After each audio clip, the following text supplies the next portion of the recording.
I was not privileged to know Ryan personally, but in the last year that I've gotten to know Anita, she's shared so much about him and his spirit.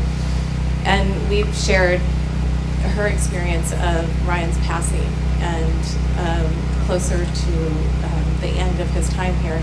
And it was very similar for me with my father, and we've shared a lot of those experiences. And for me, it was bittersweet, and there was so much sweetness in those last days. And I'm wondering if you can talk a little bit about that transition for us and how we can, I don't want to say do it better, but how we can experience it with a new perspective, because it's something that really shifted how I see it and experience it. Your own or somebody else's? Not my own, but I mean probably both, but really being here after someone passes and going through that with them.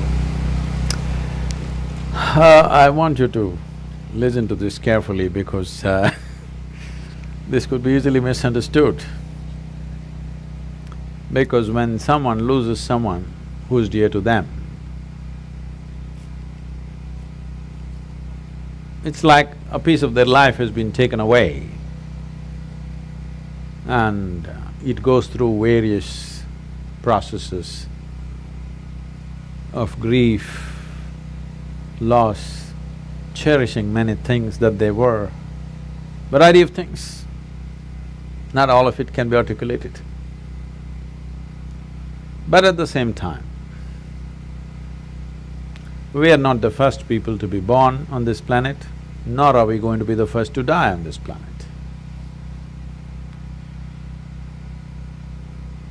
In our lives, whether we are going to get educated or not, we don't know when we are born. Whether we are going to get married or not, we do not know. Whether we are going to bear children or not, we do not know. Whether we are going to do this, that and so many things in the world or not, we do not know. But we know one thing, that we are going to die. Yes or no? Yes. That's one certainty, isn't it? Yes. Though it is such an obvious thing, we are not able to come to terms with it.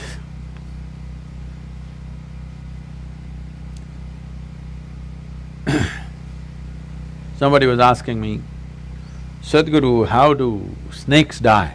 Where do they die? Because we don't see ever a dead snake unless it's killed by somebody.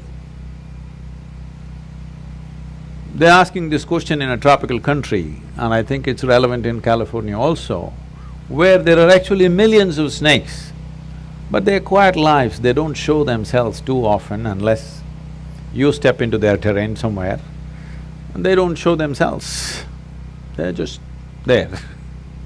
So where do they die? This is something very wonderful, particularly cobras. When they want to die, when they know they should die, they will withdraw, find one perch somewhere and go sit there, and they won't eat. For over 18 to 20 days, they will not eat anything and sit in the same place, and they'll die there. At one time, out of misplaced compassion, I brought down these cobras because I knew where they would be sitting. I would pick them up, bring them and try to force feed them, try to put some food into them and do something about it. But do what you want, they won't accept a little bit of food. If you leave them, again they go and sit in the same place and they will die there quietly. I'm saying a crawling creature has that much awareness, knows how long this body should be on and when it should go. Similarly, your life and every other life has this consciousness as to when it should exit this body, either because we broke the body in some way or because simply the necessary intensity in the body doesn't exist anymore to sustain life. So we must understand, when I use certain words, do not understand it in normal sense. When I say a life decides when to leave, it's not like you think about it and you decide, not that kind of decision. In its own way, not with thought. Many decisions about who you are is not decided by your thought, it's simply made, isn't it? Like that, a life decides when to leave. As long as it's here, we will do everything to preserve it and to hold it and keep it with us because we cherish and value that life. But once it leaves, we must respect that because that life has chosen to leave. Now when I say life, I'm not talking about the person, I'm not talking about the personality, I'm not talking about variety of thoughts and emotions and activities that person was involved in. You as a person never want to leave because you want to be an endless psychological drama. But life wants to leave at a certain time. Whether you like it, you don't like it, life wants to leave because it doesn't want to be trapped in the physical form that you have gathered forever. It doesn't want. It enjoys the physical form only to a certain length of time. After that, even if everything is well, many lives leave. You will see this particularly in India. Yogis will decide when to leave. When they're very healthy and well, they sit down and they leave. Other people think, why he was healthy, why should he leave? So you want to get sick and die? Do you want to suffer in the hospital for 3 years and then only leave? Is that the only way to go? No. Please listen to this carefully because this is a situation. I'm not trying to trample on anything, but I want you to listen to this carefully. Is it true that the final thing that you do in your life is death? Hello? Yes. So the last thing that you do in your life, is it not very important that you do it gracefully? Yes. Huh? Yes. You're all from Los Angeles, you must do it in style, isn't it? At least gracefully. Is it also not important that other lives who are around us, when their time comes, we must facilitate that they must be able to leave gracefully, not make them a victim of medical industry that's going on around us? Hello? Yes, yes. Tell me, what purpose does it serve if you stretch a life which is about to exit now for another 3 months with all kinds of supports, 3 months you stretched it in pain and misery, what does it mean? It just means that you're ignorant about the nature of life and you want to cling to something that you know and you don't want to know anything that you do not know. It's very important. We know the person, we know this person and this person and this person, that's fine. We've enjoyed their personalities, but you have not touched the nature of their life. Because unless you touch the nature of your life, you cannot touch the nature of another life.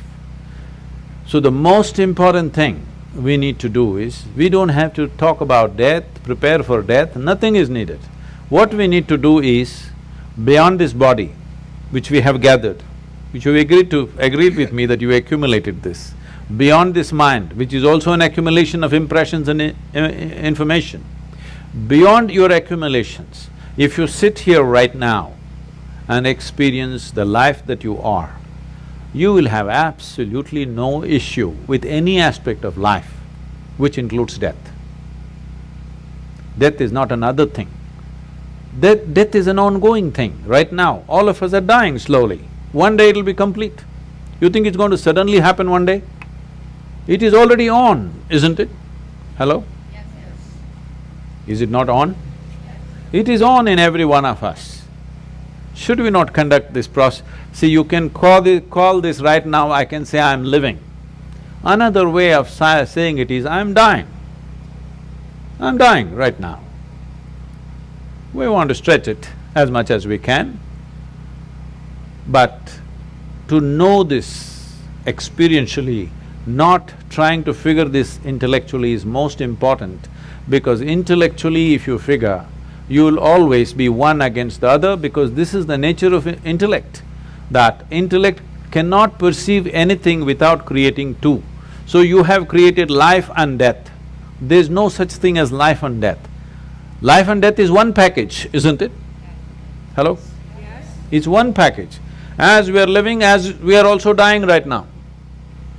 The question is how gracefully you do it. If you learn to do this moment absolutely gracefully, you will also conduct that moment absolutely gracefully. That is not a different kind of moment, that's the same moment. In the yogic science, it goes like this. Every inhalation you are born, every exhalation you die. When you were born as a little infant, the first thing that you did was inhalation, isn't it? What do you think is the last thing you will do? Exhalation, isn't it? Right now when you sit here, inhalation, exhalation, inhalation, exhalation, inhalation, exhalation, next inhalation did not happen, and suddenly a big man is gone, poof. Yes or no? That's how fragile it is. I want you to see this. Every moment it's happening. If this exhalation which went out, if it doesn't come back, this one is gone. How many things a man can do? But at the same time, just see how fragile this is. You're yo-yoing with your life every moment. If you don't know how to pull it back, it will go away. But it doesn't feel like that right now. I'm real. I'm not going to die today. A whole lot of people thought so before you and me. We must understand mortality is the fundamental reality of our existence. If you do not come to terms with this one thing, believe me, you don't know any other aspect of life in reality. You know only the drama. Because this is the most fundamental nature of our existence, that we are mortal. When we are born, it is declared that we are going to die, isn't it? How long is the only question. I bless you with a very long life. Thank you very much for being here.